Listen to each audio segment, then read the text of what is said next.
La razón de ser de esta ceremonia era principalmente dirigirse al dios Ponchao, nombre real del sol, que significa luz, claridad, principio generador de vida, para agradecerle por todo lo que les había ofrecido durante el año que terminaba, y a su vez tenían la necesidad de saber qué era lo que el Supremo Creador les guardaba para el próximo año. Se hacían una serie de consultas sobre política, economía y todo lo relacionado a la sociedad. Por ello, las distintas autoridades de todos los suyos llegaban hasta el Cusco para esta celebración, presidida por el Inca y los sacerdotes, quienes eran los encargados de dar lectura a las señales de las divinidades. A esta razón principal habría que sumarle la necesidad de recordar a los primeros gobernantes del imperio.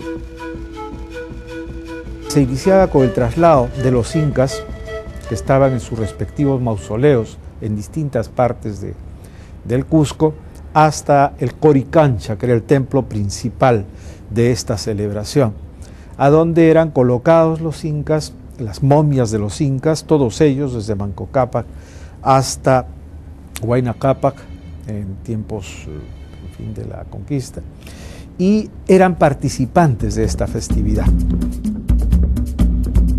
Luego de las primeras acciones en el Coricancha, el grupo central se dirigía a la plaza principal, o Jaucaipata, actualmente la Plaza Mayor de Cusco, donde se encontraban todas las autoridades de las distintas regiones del Tahuantinsuyo, quienes aguardaban la llegada del Inca y su corte para dar inicio a los rituales.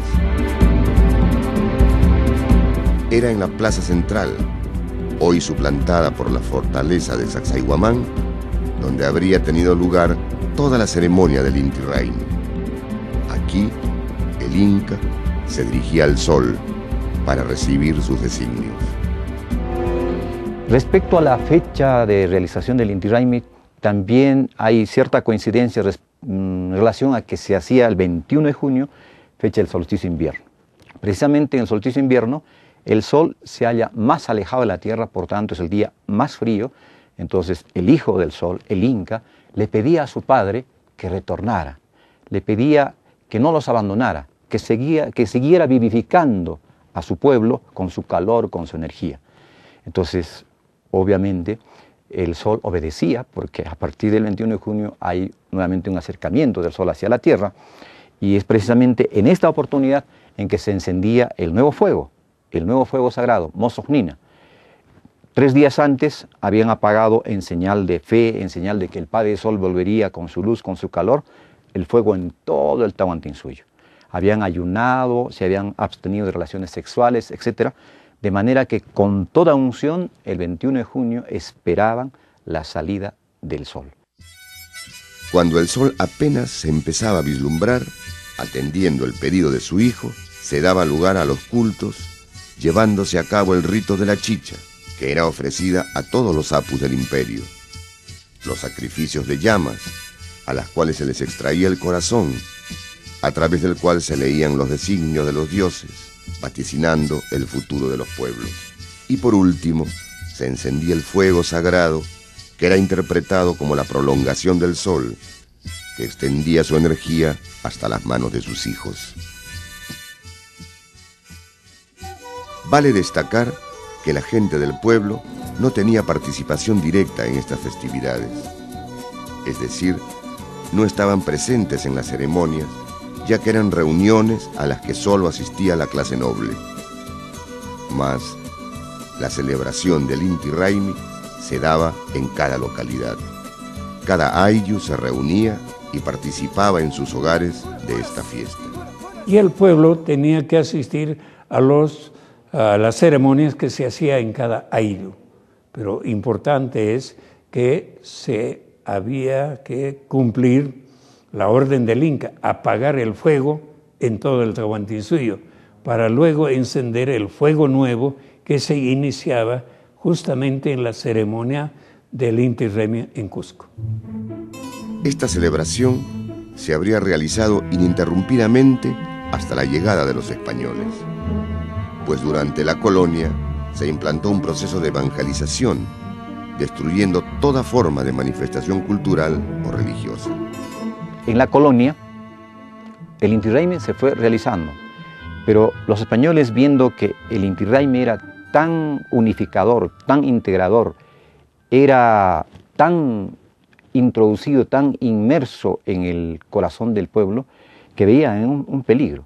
Entonces los expiadores de idolatrías empiezan a negar, a tratar de reprimir el Inti Raymi, y hay también vestigios de que se hacía de manera clandestina en época de la colonia.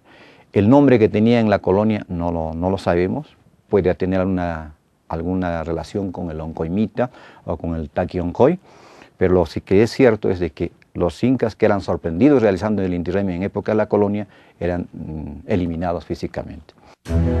La eliminación y la represión de los españoles hacia los incas estaba dirigida mayormente a las castas gobernantes, las religiosas y hacia los amautas, es decir, la sabiduría inca en su más alta expresión fue eliminada.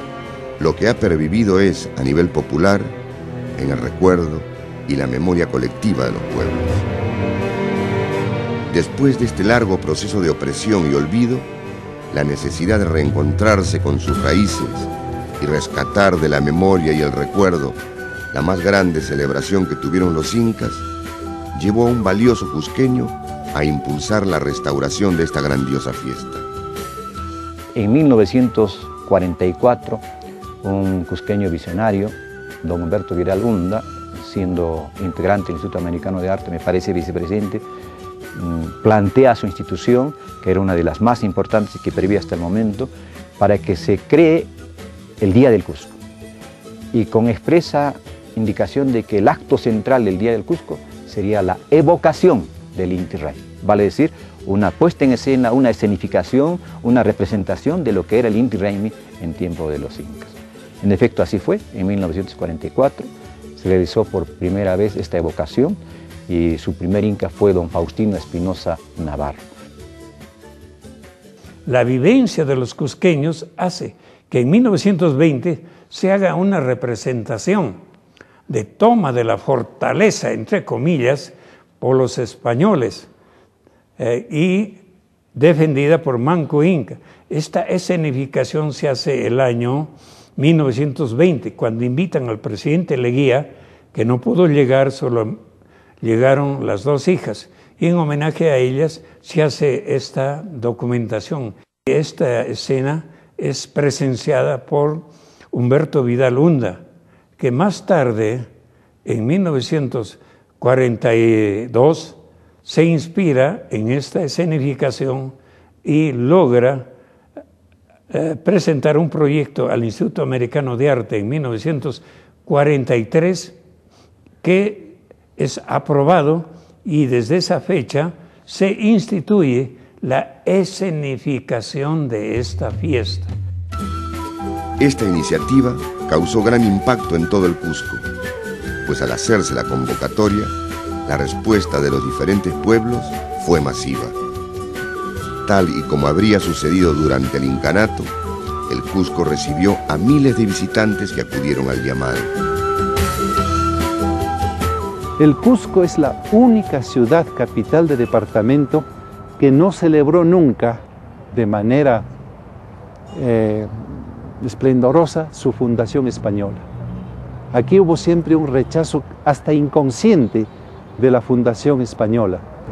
Por eso que fue sorprendente cuando el 44 Vidal propone la creación, la aceptación global y la participación colectiva que hubo desde el primer Inti Raymi moderno y la representación en el Sacsayhuama.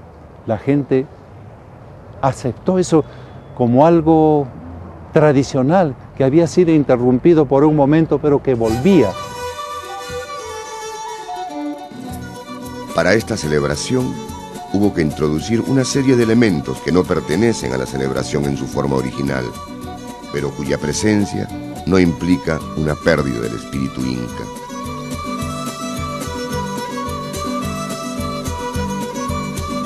En realidad es más bien por perspectivas turísticas que el doctor Flores, el doctor Vidal Flores, restauró, rescató la fiesta del Inti Raymi y la construyó.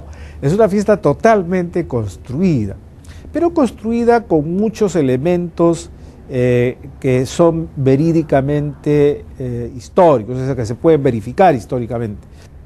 Desde luego, la participación de muchos de los personajes, la forma como se dan, no necesariamente coincide con las descripciones que tenemos del Inti Raymi incaico, pero es un esfuerzo interesante de rescatar una fiesta que sí fue muy importante en el mundo andino y que, desde luego, al implantarse las costumbres hispánicas del hemisferio norte, nos trasladaron a otro tipo de función.